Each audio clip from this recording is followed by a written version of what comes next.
is community.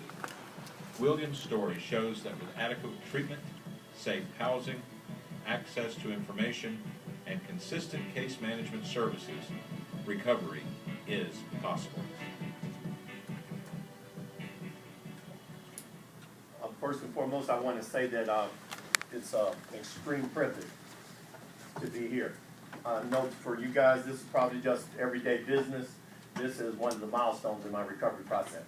This is one of the reasons why I do not hesitate to suit up and show up wherever it's needed, because I know that things are changing. Now, we look at the video, that's my life story. Okay, we get that. And I'm going to walk you guys through that because we're very time sensitive. So what I'm going to do is I'm going to try to walk you through this so that you can understand just how simple it is, how simple that is. What I want you to do is I want you to forget everything that you ever learned from your mother. It should be a no-brainer for you guys. Everything that you ever learned from your father, everything that you ever learned in church, everything that you ever learned in school. We're off to a good start. Y'all pretty much got that, right? Okay, if you can just forget all of that stuff, just right now, bam. So this is your first office visit, and just change all that. Because on the other side of that, that's just where I was.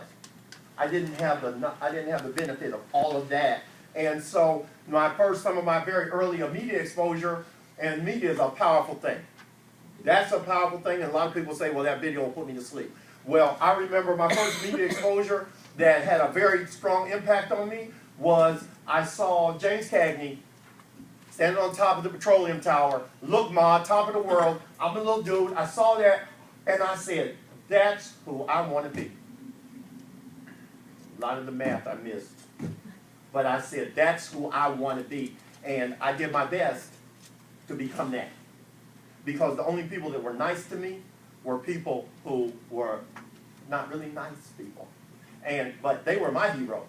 And then when I saw that, and that's who I wanted to be. I wanted to be that guy. Anyway, and I did my best, which obviously wasn't that good. But what does that mean? How did I get from there to here? It's a process, and I'm going to let y'all in on some secret. None of y'all heard of it, but it's called recovery.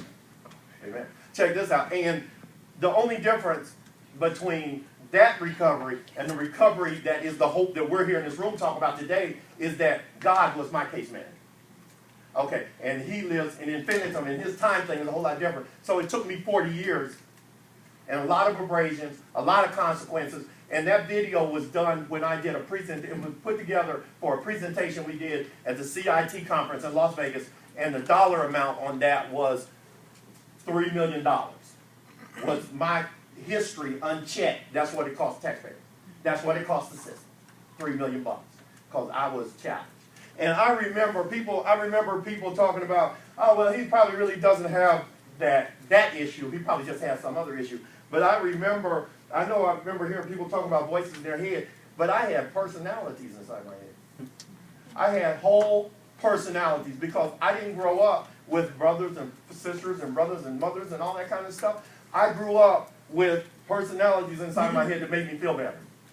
Because I could just be with that perfect personality and it made me feel better. Or if I was challenged and afraid, I could just be, and I would just start, and those people would start communicating to me and I wouldn't be afraid anymore.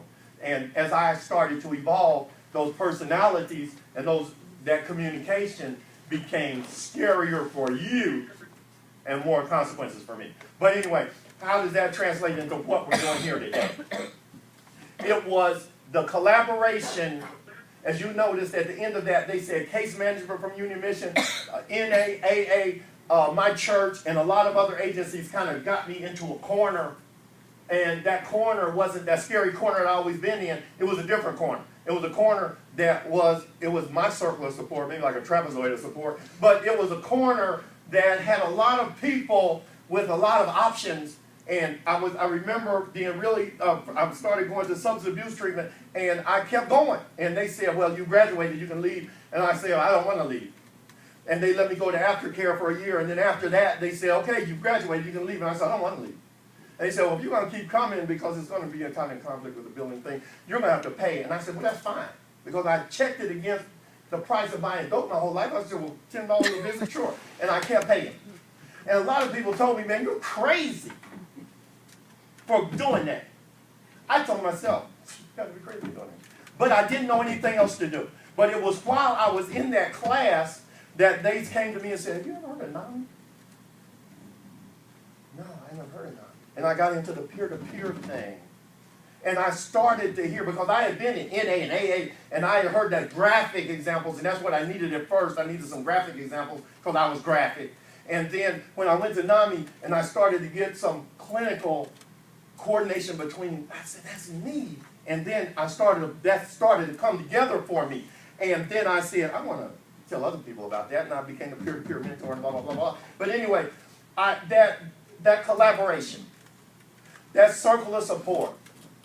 And when I was in their classes, I remember one time they came on the CIT, everybody in here knows this? I know. This is quite a crowd. It's that CIT thing, when they came and the police came and they were talking to me, and I know so many of the police in our community personally, and when I remember them looking at me and they were like, they couldn't believe that was me. And I realized right then, I said, wow, this is an opportunity to explain to them what I was thinking about then. I didn't know what was going on. I thought you guys were the enemy. I thought anybody, if I had walked in this room, I would have said, the enemy. Because, okay. Anyway, so just say all that to say this, that now that I work for the Open Door to Recovery Project, and I get a chance, and I've seen people's lives be changed for real,